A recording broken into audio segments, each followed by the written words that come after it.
Astaghfirullah. Bismillahirrahmanirrahim. Assalamualaikum warahmatullahi wabarakatuh.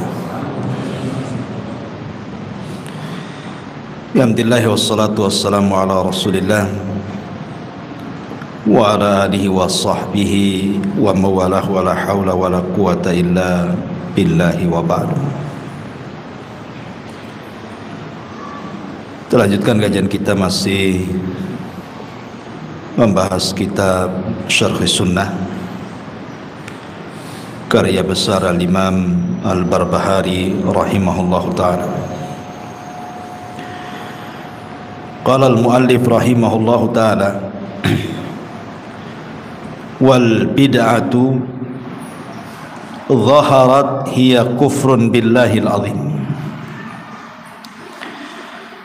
wa man qala biha fahuwa kafirun billahi la syakka fihi man yu'minu birraj'ati.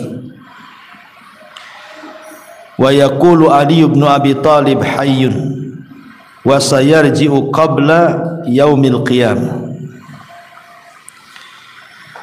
Wa Muhammad ibn Ali wa Ja'far ibn Muhammad wa Musa ibn Ja'far wa yatakallamuna fil imamati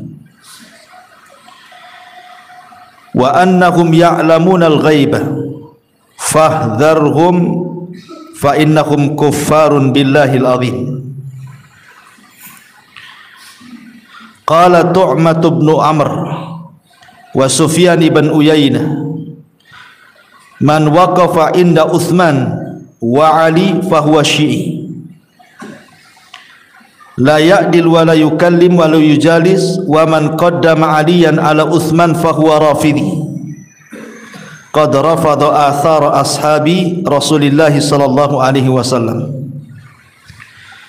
wa man qaddama al-arba'ata ala jami'ihim wa tarahhama ala al-bakin wa kaffa an zalalihim fahuwa ala tariqil istiqamati wal huda fi hadzal bab.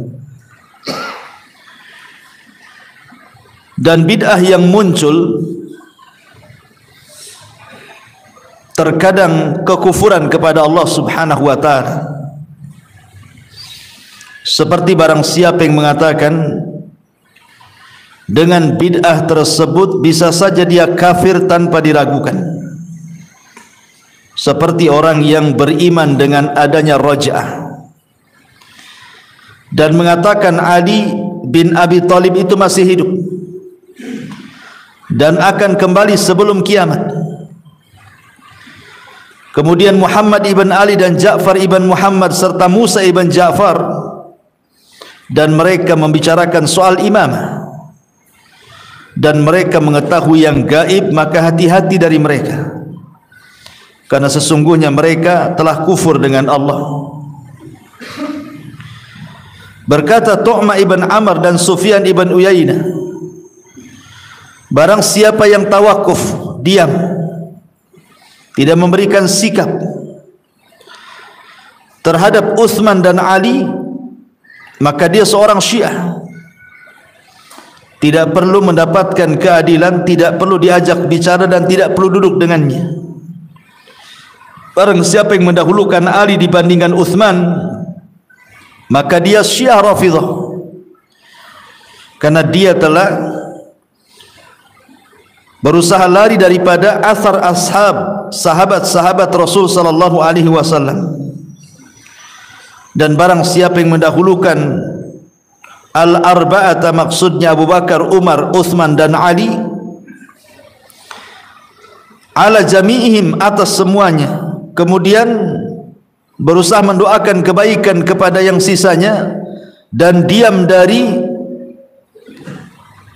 anzalalihim, kesalahannya, maka dia telah berada di atas jalan istiqamah dan petunjuk pada bab ini.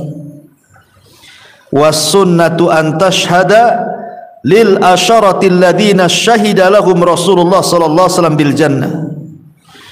Dan termasuk kaidah ahli sunnah adalah engkau menyaksikan terhadap 10 orang yang telah disaksikan Nabi sallallahu alaihi wasallam dengan surga, annahu min ahlil jannata la syakka fihi, bahwa mereka termasuk ahli surga yang tidak ada keraguan padanya. Baik. Di sini muallif rahimahullahu taala ingin menjelaskan kepada kita tentang penyimpangan orang-orang Syiah, khususnya Syiah Rafidhah, Syiah Imamiyah atau Syiah Itsna Asyariyah, yang menetapkan 12 imam bagi mereka dari turunan Ali, dari jalur Husain ibnu Ali radhiyallahu anhu sampai kepada Muhammad Hasan al-Ashkari, yang mereka sangkakan akan muncul di akhir zaman sebagai Al-Mahdil Muntazar. Lah di antara keyakinan orang-orang Syiah itu salah satunya adalah keyakinan tentang raj'ah, bahwa Ali itu masih hidup dan akan kembali muncul di akhir zaman sebelum kiamat. Dan ini tentu pemahaman yang menyimpang. Kenapa mesti Ali yang masih hidup? Kenapa enggak Nabi saja sekalian? Dari sini mustahil akan bertabrakan dengan nas-nas bahwa orang mati itu tidak mungkin kembali. Sebagaimana hadis tentang Abdullah ibn Haram ketika meninggal, kemudian Abdullah ibn Haram minta kepada Allah untuk dihidupkan kembali supaya bisa berperang kedua kalinya dan bisa kedua kalinya mati syahid. Tapi Allah subhanahu wa ta'ala mengatakan tidak mungkin orang mati hidup lagi. Mustahil orang yang sudah mati itu hidup lagi, kata Allah. Minta yang lain saja. Maka Abdullah ibn Haram mengatakan, kalau begitu sampaikan kondisiku di sisimu.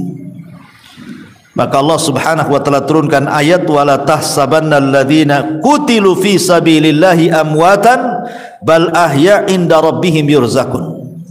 Jangan kau sangka orang-orang yang mati syahid itu mati. Tidak, mereka hidup dan mereka mendapatkan rizki di sisi Allah subhanahu wa ta'ala. Artinya mustahil orang sudah mati hidup lagi. Ataupun keyakinan mereka annahum ya'lamunal ghaib, mereka itu menyangka bahwa imam-imam mereka itu mengetahui kegaiban. Bahkan yang lebih parah, mereka mengetahui kapan mereka mati. Dan tentu ini mudah kita bantah. Kalau memang imam-imam Syiah itu mereka paham dan mereka mengetahui kapan mereka meninggal, tentu Ali radhiyallahu anhu tidak akan berangkat pagi itu untuk sholat subuh kalau seandainya Ali tahu bahwa dia akan dibunuh. Kenapa dia nekat keluar? Tahu dia akan dibunuh oleh Abdurrahman bin Mulzam. Atau kalau memang Husain itu tahu dia akan dibunuh oleh pasukan Ubaidillah, tentu dia tidak akan berangkat dari Madinah ke Kufah. Itu sama dengan menyerahkan diri untuk kematian, kan gitu. Mustahil. Sama dengan bunuh diri namanya. Dari sini menunjukkan bahwa mereka tidak tahu yang gaib dan mereka tidak tahu kapan mereka mati. Hanya sangkaan orang Syiah saja dalam rangka melebih-lebihkan imam-imam mereka. Kemudian juga di sini, barang siapa yang tidak bisa diam tawakuf terhadap Utsman atau Ali, apakah Ali dulu yang menjadi khalifah ataukah Utsman? Okelah, saya sepakat Abu Bakar nomor 1, Umar nomor 2, giliran nomor 3 ini apakah Utsman ataukah Ali dalam kekhilafahan? Ini orang Syiah nih.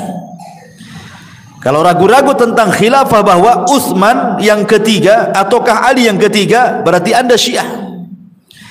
Karena ahli sunnah menetapkan bahwa Utsman itu urutan ketiga berdasarkan kesepakatan. Adapun keutamaan, bukan khilafah ya, keutamaan lebih utama mana Ali ataukah Utsman, bukan masalah khilafah. Itu menjadi khilaf para ulama. Tapi kalau sudah menjadi khilafah, bicara soal khilafah, maka Utsman itu khalifah ketiga. Sepakat kaum muslimin. Ya. Ma'asyiral muslimin yang dimuliakan Allah Azza wa Jalla. Kemudian juga di sini dikatakan, dan siapa yang masih nekat mendahulukan Ali dibandingkan Utsman dalam kehilafahannya, ini sudah Rafidhah namanya. Sudah Syiah Rafidhah. Bahkan sebagian mereka bukan hanya lebih utama dibandingkan Utsman, bahkan lebih utama dibandingkan Abu Bakar dan Umar lagi. bahwa Abu Bakar, Umar dan juga Utsman merebut kekuasaan Ali. Itu lebih parah lagi itu. Dan itu keyakinan mereka. Makanya mu'allif rahimahullah ta'ala menutup kata-katanya, barang siapa qaddamal arba'ata ala jami'ihim, mendahulukan khalifah yang keempat Abu Bakar, Umar, Utsman dan Ali, kemudian setelah mereka, maka anda sudah benar jalannya. Fahuwa ala tariqil istiqamati wal huda fi hadzal bab. Maka anda sudah melalui jalannya, jalan kebenaran dan petunjuk. Kemudian mu'allif mengatakan was sunnatu an tashhada lil asharati alladzina syahida lahum Rasulullah sallallahu alaihi wasallam bil jannah annahum min ahlil jannah la syakka fihi. Dan termasuk daripada akidah ahli sunnah adalah kita menyaksikan bahwa ada 10 sahabat yang dijanjikan, yang disaksikan bagi mereka oleh Nabi sallallahu alaihi wasallam dengan sorga, dan mereka termasuk penduduk sorga dan tidak ragu-ragu di dalamnya. Taib, siapa mereka? Secara singkat, al-asharatu al-mubashshiruna bil jannah. Yang pertama adalah Abu Bakar Siddiq radhiyallahu an. Masyhur keutamaan Abu Bakar Siddiq radhiyallahu an.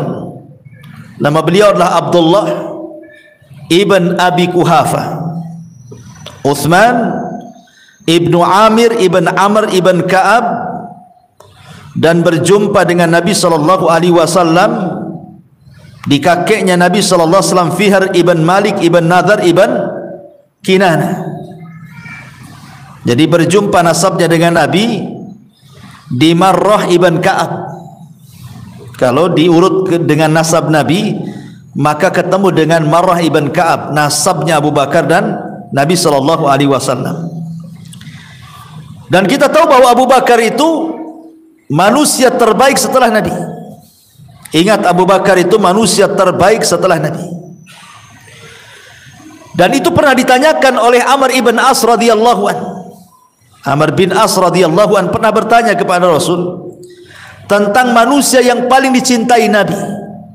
Amr bin As ini kan punya harapan, dia bertanya seperti itu, maksudnya Rasul menjawab kamu, gitu maksudnya. Makanya dia bertanya, Rasul, siapa sih yang paling kau cintai dari manusia itu? Harapan Amr kamu, karena dia yang bertanya seperti itu. Tapi rupanya lain yang ditanya, lain pula yang dijawab. Kata Rasul, manusia yang paling aku cintai Abu Bakar. Kata Amr, okelah itu kan manusia yang paling dicintai lah Aisyah radhiyallahu anha. Kata Amr, okelah itu kan perempuan. Laki-laki siapa wahai Rasul? Dia sangka Rasul akan mengisyaratkan kepada dirinya. Tapi Rasul mengatakan abuha, bapaknya. Maksudnya Abu Bakar Siddiq radhiyallahu anhu. Kemudian kata Amr, siapa lagi setelah Abu Bakar? Kata Rasul, Umar. Kemudian siapa lagi setelah Umar? Utsman. Kemudian siapa lagi setelah Utsman? Ali. Bingunglah Amr ini, loh saya nomor urut keberapa gitu. Ya. Tapi pertanyaan Amr ibn As ini menunjukkan jawabannya adalah manusia yang paling dicintai ya Rasul adalah Aisyah, dan dari kalangan laki-laki adalah abuha, bapaknya, maksudnya Abu Bakar. Dari sini kita ketahui bahwa Abu Bakar adalah manusia pertama dari seluruh sahabat Rasul yang paling dicintai Nabi sallallahu alaihi wasallam. Wajar, karena Abu Bakar ini orang yang paling banyak income terhadap Islam. Bahkan kalau kita melihat sejarah, tidak ada yang satu keluarga masuk Islam kecuali Abu Bakar di zaman itu maksudnya. Kalau di zaman itu kan ada sahabat mungkin suaminya masuk Islam, istrinya tidak, anaknya masuk Islam, orang tuanya tidak, orang tuanya masuk Islam, anaknya pula tidak, gitu. Tapi Abu Bakar ini semua satu keluarga masuk Islam dia. Abu Bakar itu, dia, istrinya, ibunya, ayahnya, anaknya, semua masuk Islam. Dan ini keistimewaan Abu Bakar Siddiq radhiyallahu anhu di antara seluruh para sahabatnya. Bahkan Nabi SAW suatu ketika pernah bertanya di hadapan para sahabat, siapa yang hari ini di antara kalian berpuasa? Tidak ada yang menjawab kecuali Abu Bakar. Ana ya Rasulullah. siapa yang hari ini di antara kalian mengunjungi orang sakit? Tidak ada yang jawab kecuali Abu Bakar, ana ya Rasulullah. Kemudian Rasul mengatakan, siapa yang hari ini di antara kalian yang mengikuti jenazah sampai ke kuburan? Tidak ada yang jawab kecuali Abu Bakar, saya wahai Rasul.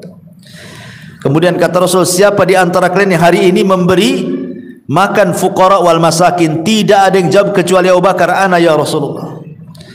Maka Nabi SAW, siapa yang memiliki 4 hisal dalam satu hari, wajabat lahul jannah. Siapa yang memiliki 4 perkara ini dalam satu hari, maka dia wajib masuk surga. Jadi Abu Bakar Siddiq radhiyallahu anhu terulang-ulang kalimat jaminan masuk surga dari lisan Nabi SAW. Baik dalam satu redaksi hadis dengan 10 sahabat yang dijadikan masuk surga, ataupun hadis-hadis yang terpisah, Rasul selalu menghubung-hubungkan Abu Bakar dengan surga. Contoh umpamanya ketika Abu Bakar Siddiq radhiyallahu anhu mendengar Rasul bicara tentang pintu-pintu surga. Kemudian Abu Bakar mengatakan, ya Rasulullah, adakah satu orang bisa masuk dari semua pintu surga? Maka Rasul mengatakan ada, dan saya harap itu engkau. Ya, saya harap itu engkau. Ma'asyiral muslimin yang dimuliakan Allah Subhanahu wa taala, itulah Abu Bakar Siddiq radhiyallahu an, luar biasa. Dia pernah menginfakkan semua hartanya. Bahkan Abu Bakar itu sudah menjadi teman Rasul baik sebelum Islam ataukah setelah Islam, baik dalam perjalanan hijrah ataukah sampai di kota Madinah, baik dalam peperangan sampai wafatnya Nabi SAW, Abu Bakar tetap di samping Nabi SAW. Lihat kuburannya di samping Nabi. Ya. Ma'asyiral muslimin yang dimuliakan Allah Azza wa Jalla. Ini Abu Bakar Siddiq radhiyallahu anhu. Yang kedua, Umar bin Khattab radhiyallahu anhu. Umar Ibnul Khattab ibn Naufal ibn Abdul Uzza. Dan Umar ibn Khattab radhiyallahu an adalah orang kedua setelah Abu Bakar Siddiq radhiyallahu an. Umar itu dikenal dalam Islam sebagai rajulun mulham. Ide-idenya itu selalu menurunkan wahyu. Contoh umpamanya, suatu ketika Umar ini pernah merenung soal khamar. Walaupun dia dulunya pemabuk, kemudian setelah dia masuk Islam dia berhenti tidak minum lagi, tapi dia selalu mempertimbangkan soal khamar itu. Sehingga suatu hari dia berdoa kepada Allah Subhanahu wa taala dan mengatakan, Allahumma bayyin lana bayanan syafian fil khamri. Ya Rabb, jelaskan kepadaku tentang hukum khamar yang bisa memuaskan hatiku, kata Umar. Akhirnya setelah berdoa seperti itu turun ayat bahwa khamar itu ada manfaatnya tetapi lebih banyak madaratnya. Ya, memang ada manfaatnya tetapi madaratnya lebih besar gitu ya. Umar tidak puas dengan jawaban itu. Dia berdoa lagi, ya Allah, jelaskan tentang hukum khamar itu. Macam mana tuh? Yang jelas-jelas memuaskan jawabannya kepada hatiku. Tiba-tiba turun lagi ayat yang membatasi minum khamar. Kalian boleh mabuk tapi jangan ketika sholat. Di mana Allah Subhanahu wa taala mengatakan, wala taqrabus sholata wa antum sukara. Jangan dekat-dekat sholat dan engkau sedang mabuk. Tapi di luar sholat silakan mabuk. Ya. Tapi kalau mau sholat jangan mabuk. Nanti kalau sedang sholat mabuk, apa yang dibaca kan? Kita tidak tahu. Nanti nyerocos yang tidak jelas kan ketika sholat kalau dia mabuk. Tapi Umar tidak puas, sampai ketidakpuasannya dia berdoa lagi, kemudian turun lagi, mutlak khamar diharamkan sampai kiamat. Innamal khamru wal maisir wal ansab wal azlamu rijsun min amali syaitan fajtanibuhu la'allakum tuflihun. Sesungguhnya khamar dan kawan-kawannya adalah rijsun, kotoran, termasuk perbuatan setan. Jauhi agar kalian beruntung. Maka sejak itu khamr diharamkan selamanya. Karena apa? Doanya Umar. Dia itu mulham. Termasuk ayat hijab turun karena Umar juga. Termasuk juga maqam Ibrahim. Umar meminta kepada Rasul, kalau habis sholat, kalau habis tawaf itu, bagaimana kalau maqam Ibrahim itu dijadikan tempat sholat? Maka turun ayat wattakhidu min maqami Ibrahima musalla. Turun ayat ini sehingga setiap habis tawaf sunnah tawaf, sunnah solat, sunnah tawaf di belakang makam Ibrahim. Itu keinginan Umar. Dan dulunya makam Ibrahim itu kan lengket dengan Ka'bah. Kemudian Umar meminta kepada Rasul untuk dipisahkan dari Ka'bah. Subhanallah. Kita tahu orang-orang jahiliyah itu, mereka kan para penyembah berhala kan. Batu macam-macam mereka sembah. Tapi mereka luput menyembah makam Ibrahim. Mereka luput menyembah makam Ibrahim. Kenapa? Hikmahnya adalah ketika Nabi SAW salat di belakang makam Ibrahim, orang-orang jahiliyah tidak mengatakan, lihat itu dulu bekas patungku, patung kami, kenapa dia sembah, kan itu ya. Lah, itulah hikmahnya kenapa Allah meluputkan orang-orang jahiliyah tidak menyembah makam Ibrahim. Coba, karena setelah makam Ibrahim dipisahkan dengan Ka'bah, digeser ke belakang, maka disunahkan solat di belakangnya. Ini karena siapa? Umar ibn Khattab. Makanya dia rajulun mulham. Kalau ngomong itu turun wahyu gitu Umar itu. Ya. Bahkan Umar ibn Khattab radhiyallahu anhu satu-satunya sahabat yang ditakuti syaitan atas lisan Nabi. Jadi suatu ketika Nabi SAW sedang memberikan ceramah di hadapan kaum wanita, ibu-ibu, mama gitu ya. Datang Umar, buyar tuh mama tuh. Ketakutan dengan Umar, langsung lari ke belakang rumah, sembunyi di balik dinding. Kemudian Umar marah dan mengatakan, ada apa dengan kalian? Kenapa kalian takut denganku dan tidak takut dengan Nabi? Maka para umat di balik tembok mengatakan, ya karena engkau kasar, Nabi lembut, makanya kami tidak takut, katanya. Ya. Kemudian Rasul mengatakan, ya Umar, kata Rasul, apabila engkau berjalan di satu jalan, setan pula di jalan yang sama, setan yang nyingkir karena ketakutan. Rasul tidak melihat setan, Umar pun tidak melihat setan, tapi Jibril kasih tahu bahwa kalau Umar berjalan di satu jalan, setan berjalan di jalan yang sama, setannya yang nyingkir. Hebat tuh auranya Umar bin Khattab radhiyallahu anhu. Kalau antum kan setannya yang jalan, antumnya yang nyingkir. Atau ketemu salaman, kapan kerjasama kita? Subhanallah. Ma'asyiral muslimin yang dimuliakan Allah Azza wa Jalla. Jadi begitulah Umar bin Khattab radhiyallahu anhu. Dan ingat, masuk Islamnya Umar itu izzan lil Islam, menjadi kemuliaan bagi Islam. Karena yang tadinya para sahabat itu sembunyi-sembunyi sholat, berani terang-terangan. Kenapa? Kalau ada apa-apa lapor Umar. Kan itu ya, jadi backing Umar itu. Makanya dikatakan fathan lil Islam, masuknya Umar itu jadi pembuka Islam. Karena bagaimanapun Umar sangat disegani dan ditakuti orang-orang Quraisy. Ini Khalifatul Islam yang kedua dari 10 sahabat yang dijanjikan masuk surga, Umar ibn Khattab radhiyallahu anhu. Kita singkat-singkat saja. Kemudian Utsman ibn Affan radhiyallahu anhu. Ini orang yang ketiga. Suatu hari Ali radhiyallahu anhu ketika jadi khalifah di Kufah, datang seorang laki-laki bertanya soal Utsman ibn Affan radhiyallahu anhu. Dikiranya Ali akan mencela Utsman. Tiba-tiba Ali radhiyallahu anhu malah memuji Utsman dan mengatakan, dzakar rajul yud'a fi mala'il a'la bi dzi nuraini. Itulah laki-laki yang dipanggil dari atas langit, kata Rasul, sebagai orang pemilik dua cahaya. Maksudnya dua cahaya di sini karena menikahi dua putri Nabi sallallahu alaihi wasallam. Tidak ada sejak zaman Adam sampai yang terakhir mati manusia yang pernah menikahi dua putri Nabi kecuali Utsman. Pertama menikah dengan Ruqayyah putri Nabi. Ruqayyah meninggal, dia menikahi adiknya Ummu Kulsum radhiyallahu anha. Kemudian Ummu Kulsum meninggal dunia, kata Rasul, ya Utsman, kalau aku punya anak perempuan yang ketiga, aku nikahkan juga denganmu, katanya. Tapi habis stoknya, masalahnya nggak ada lagi. Karena Fatimah dinikahi Ali, kemudian Zainab menikah dengan Amr ibn As, Abul As ibn Rabi, ya kan? Udah nggak ada lagi. Tapi Rasul mengatakan seperti itu tanda sayangnya Rasul kepada Utsman, ya, karena Rasul itu sangat memuliakan akhlaknya Utsman. Suatu hari Rasul itu sedang berdiri, sedang duduk. Abu Bakar masuk, betisnya tersingkap, tidak ditutup. Kemudian Umar masuk, betisnya tetap tersingkap, tidak ditutup. Utsman masuk, betisnya ditutup.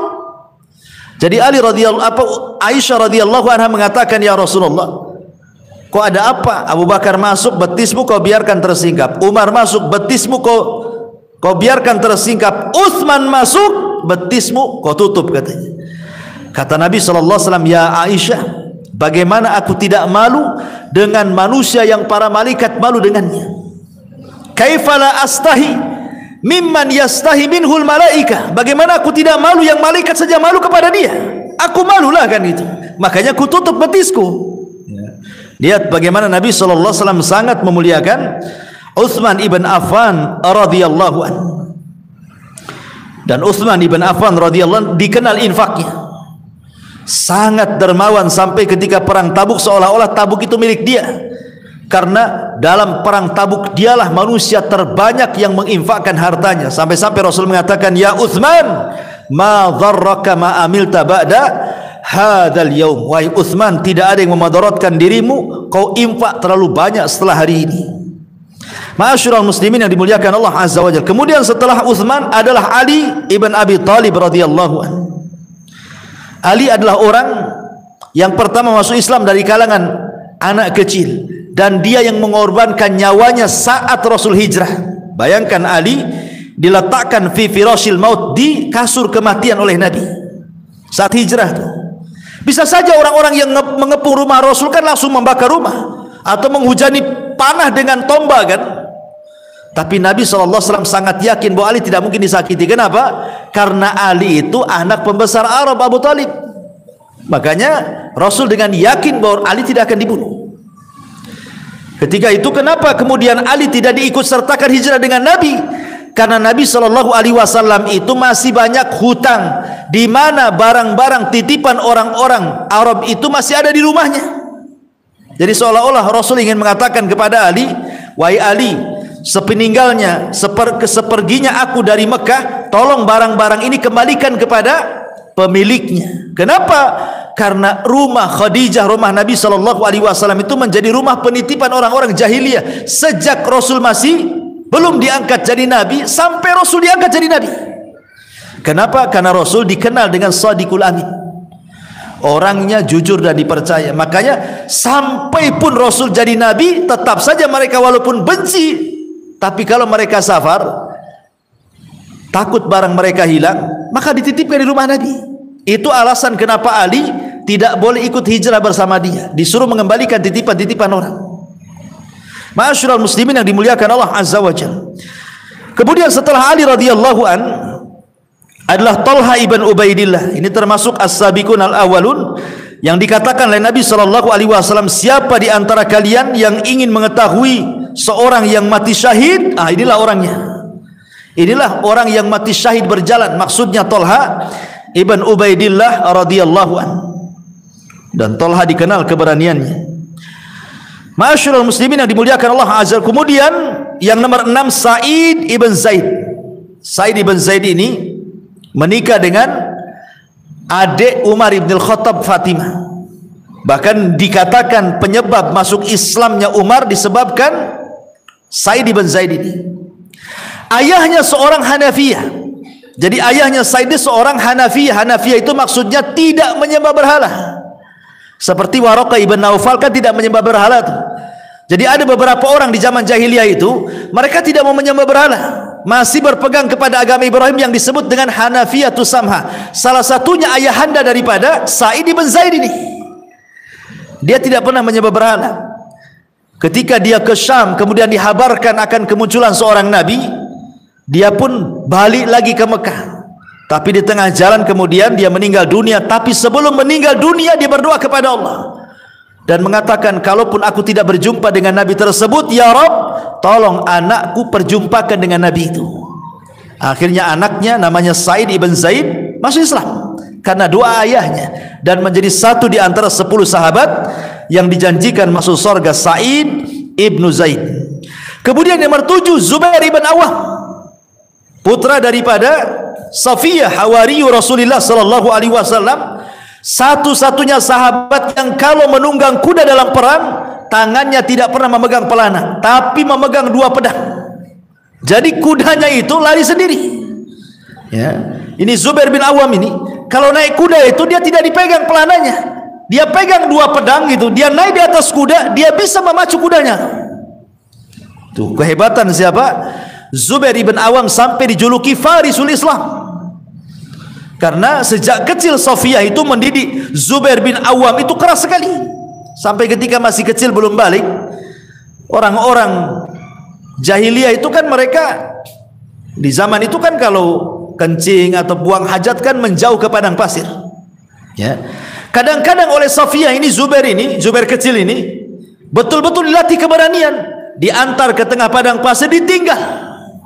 Biar dia berak di situ, kencing di situ. Kadang menangis, ditinggal ibunya, sengaja dilatih keberanian, diintip dari jauh gitu kan. Oh, kalau sekarang anak-anak gitu ditaruh di pohon mangga nggak jadi kencing tuh. Ketakutan kan gitu ya. Karena terbiasa di kamarnya sudah ada toilet kan, udah nggak takut lagi. Tapi begitulah Safiyah mengajarkan Zubair ibn Awam menjadi pendekar hebat dalam Islam sampai menjadi hawariyu Nabi SAW. Kemudian di sana yang nomor 8 ada Abu Ubaidah ibnul Jarrah. Abu Ubaidah ibnul Jarrah yang dikenal sebagai pemimpin Islam. Di zaman Umar bin Khattab dia menjadi pemimpin pasukan dalam menghadapi perang Qadisiyah dan dimenangkan bersama Khalid bin Walid. Tetapi di zaman Rasul ada peristiwa yang membuat Abu Ubaidah itu sedih sepanjang masa. Kenapa? Karena saat perang di masa Nabi SAW dia harus berhadapan dengan ayahnya. Ayahnya kafir, ikut pasukan Abu Jahal. Sementara ayahnya mengincar dia, dia selalu lari, mengincar dia, lari lagi, sampai pada suatu ketika dia berhadapan dengan Rasul. Dia tidak tega dengan Nabi. Akhirnya dia mengatakan, ya Rasul, biar ku hadapi ayahku. Dengan terpaksa dia membunuh bapaknya dalam peperangan. Akhirnya dia sedih. Dia sedih karena membunuh bapaknya dalam peperangan dan boleh memerangi ayahnya dalam sebuah peperangan kalau dia kafir harbi. Ingat, kafir yang boleh diperangi itu kalau harbi, memerangi. Tapi kalau dia kafir musta'man, kafir ahdi, atau kafir dhimmi, itu tidak boleh diperangi. Jadi Abu Ubaidah ini membunuh bapaknya karena memerangi Nabi masalahnya. Tapi kalau tidak memerangi tidak boleh. Makanya ada sahabat yang ke-9 namanya Sa'ad bin Abi Waqqas radhiyallahu an.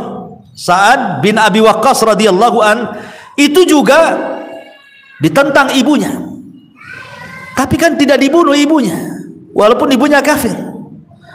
Tapi Sa'ad tetap berbuat baik kepada ibunya sampai suatu hari ibunya itu ngancam kepada Sa'ad, ya Sa'ad, kalau engkau tidak murtad aku akan bunuh diri. Dengan cara apa? Dengan cara tidak makan.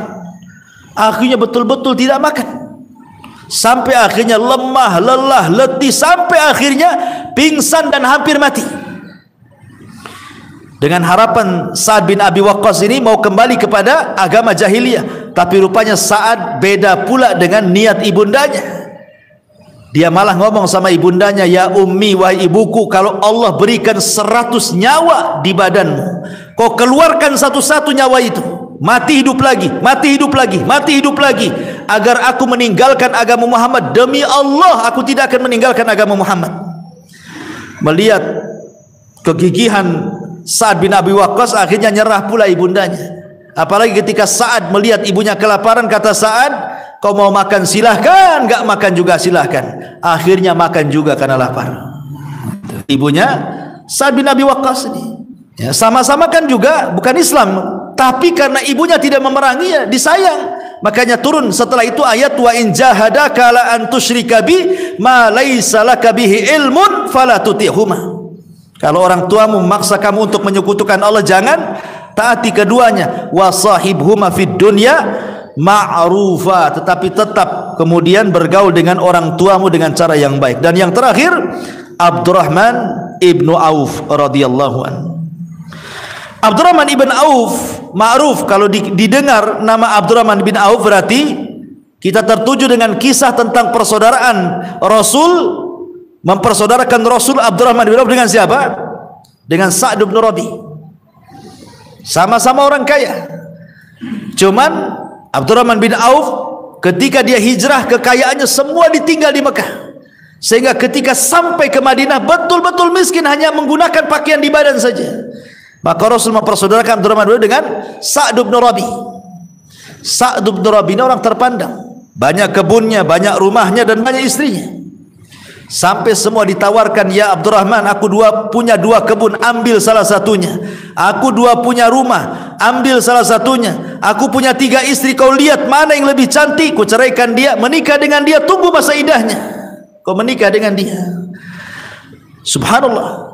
Tapi Abdurrahman bin Auf mengatakan, barakallahu lak wa baraka fi ahlik wa baraka fi malik. Semoga Allah memberkahi dirimu, keluargamu, dan hartamu. Aku tidak butuh itu. Tolong tunjukkan pasar di mana. Akhirnya kemudian Abdurrahman bin Auf ditunjukkan ke pasar tanpa modal. Dia bisa memutar otaknya, akhirnya mampu berniaga dan mampu mendapatkan keuntungan. Berakhir dia menjadi orang paling kaya di kota Madinah. Siapa? Abdurrahman bin Auf radhiyallahu anhum. Lah ini disebut al-asyaratu al-mubasyiruna bil jannah. Apakah orang-orang yang dijanjikan masuk surga ini cuma 10 orang ini saja? Tidak, banyak. Maksudnya kenapa orang-orang ini disebut al-asyaratul mubasyiruna bil jannah, 10 sahabat yang dijanjikan masuk surga? Karena terangkum dalam satu redaksi hadis. Ya, jadi 10 sahabat ini disebut 10 sahabat yang dijanjikan masuk surga. Saya ulang, karena terangkum dalam satu redaksi hadis. Sebenarnya sahabat-sahabat yang dijanjikan masuk surga banyak. Saya contohkan, seperti Ukasa ibn Mihsan. Ketika Nabi SAW menjelaskan tentang 70.000 orang yang masuk surga tanpa hisab dan adab, berdiri siapa? Ukasa ibn Mihsan, dan mengatakan, ya Rasul, doakan aku termasuk mereka. Maksudnya yang 70.000 itu yang masuk surga tanpa hisab dan adab. Kata Rasul, anta minhum, engkau termasuk mereka. Sahabat yang lain ikut-ikut berdiri, saya juga wahai Rasul. Maka Rasul mengatakan, la sabaqakum biha Ukasa. Tidak bisa, Ukasa sudah mendahului kalian, katanya. Sudah ditutup pendaftaran, katanya. Cukup Ukasa saja. Ya. Artinya bahwa Ukasa ibn Mihsan disebutkan dia masuk surga. Kemudian contoh yang lain, Abu Lubabah. Ketika ada orang yatim berselisih pendapat dengan sahabat soal tanah. Akhirnya kemudian anak yatim ini mengklaim ini tanah dia. Sahabat ini mengklaim ini tanah dia. Padahal tanah itu tidak banyak yang diklaim anak yatim. Akhirnya bertengkarlah sahabat ini dengan anak yatim itu. Sampailah kepada mahkamah Nabi SAW. Kemudian Nabi mengatakan kepada sahabat ini, tolonglah kasihlah, dia kan anak yatim, kasihlah sedikit dari tanahmu, biar dia bisa tinggal di situ. Tapi karena sudah ada konflik, sudah dongkol duluan, sahabat ini tak mau. Ya. Lah kedengaran sama Abu Lubabah radhiyallahu anhu. Maka Abu Lubabah mengatakan kepada Rasul, ya Rasul, bagaimana seandainya aku memiliki kebun penuh dengan dengan pohon kurma? Kalau saya kasihkan kebun dan pohon kurma itu kepada anak yatim itu, kira-kira apa balasan Allah kepadaku? Kata Rasul, anta fil jannah, kamu di sorga, katanya. Maka ketika dia mendengar di sorga, langsung dia datang kepada anak yatim, nak, ambil kebun saya, tinggal kau di situ. Agar itu luar biasa itu sahabat tuh kan. Nah, coba antum gitu, ambil kebun saya. Kata istri antum tuh, gila kau bang, katanya. Itu berapa dulu beli? Digila-gilakan antum di situ. Jadi contohnya Abu Lubabah itu juga salah seorang sahabat yang dijanjikan surga juga. Kemudian Hasan dan Husain, ketika Nabi SAW menimang-nimang keduanya, apa kata Rasul? Keduanya sayyida sababi ahlil jannah. Ini keduanya Hasan dan Husain cucuku, kata Rasul. Dua-duanya kelak akan menjadi pemimpin para pemuda di surga. Rasul mengatakan Hasan dan Husain keduanya menjadi para pemimpin anak muda di surga, kan itu. Dijanjikan masuk surga juga. Ya. Kemudian siapa lagi? Dari kalangan wanita seperti Rumaisah. Kata Nabi SAW, ra'aitu Rumaisata fil jannah. Aku melihat Rumaisah di surga. Siapa Rumaisah? Ummu Anas, ibundanya Anas ibn Malik radhiyallahu. Kenapa? Karena perjuangan dia. Ya, Rumaisah ini bayangkan ketika dia menikah dengan Malik ibn Nadhr, orang kafir. Malik ibn Nadhr itu tidak suka dengan Islam. Ini Rumaisah masuk Islam duluan. Ya, Ummu Anas ini. Jadi punya anak, Anas bin Malik masih bayi, ditimang-timang tuh. Kalau nggak ada suaminya, maka dia akan mentalkinkan la ilaha illallah di telinganya. Ya Anas, katakan la ilaha illallah. Nanti kalau ada suaminya, diam dia. Nanti kalau ketahuan suaminya marah-marah, maka dia pindah ke tempat lain, ditalkinkan lagi dengan la ilaha illallah. Bayangkan tuh, supaya anaknya jangan ikut agama bapaknya. Tapi Allah takdirkan kemudian dia safar, meninggal di jalan. Ya, dan belakangan Rumaysah menikah dengan Abu Talha, maharnya Islam. Makanya Rasul mengatakan perjuangan Rumaysah ini sampai mengatakan, aku melihat Rumaysah di sorga. Ya. Atau contoh umpamanya dari kalangan perempuan, Nabi SAW bicara tentang Khadijah. Ya, Khadijah di sorga. Sebagaimana kabar malaikat Jibril mengatakan, kabar gembirakan kepada Khadijah bahwa Allah sudah membangun satu rumah yang sangat megah di sorga, la nasaba fiha wala khasab, yang tidak ada kebisingan dan tidak ada keletihan di dalamnya. Artinya jelas-jelas sorga untuk Khadijah. Atau Aisyah radhiyallahu anha juga dihabarkan dengan sorga.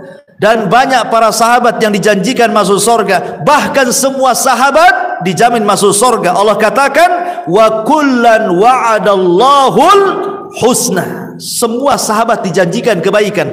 Kata Al-Hafidh Ibnu Hazm rahimahullahu taala mengatakan kalimat husna di sini penafsirannya adalah al-jannah. Maknanya kullan wa'adallahul jannah. Semua sahabat dijanjikan surga. Semua sahabat Nabi sallallahu alaihi wa ala alihi wasallam. Wallahu a'lam bishawab. Subhanaka wa bihamdika asyhadu an la ilaha illa anta astaghfiruka wa atubu ilaik.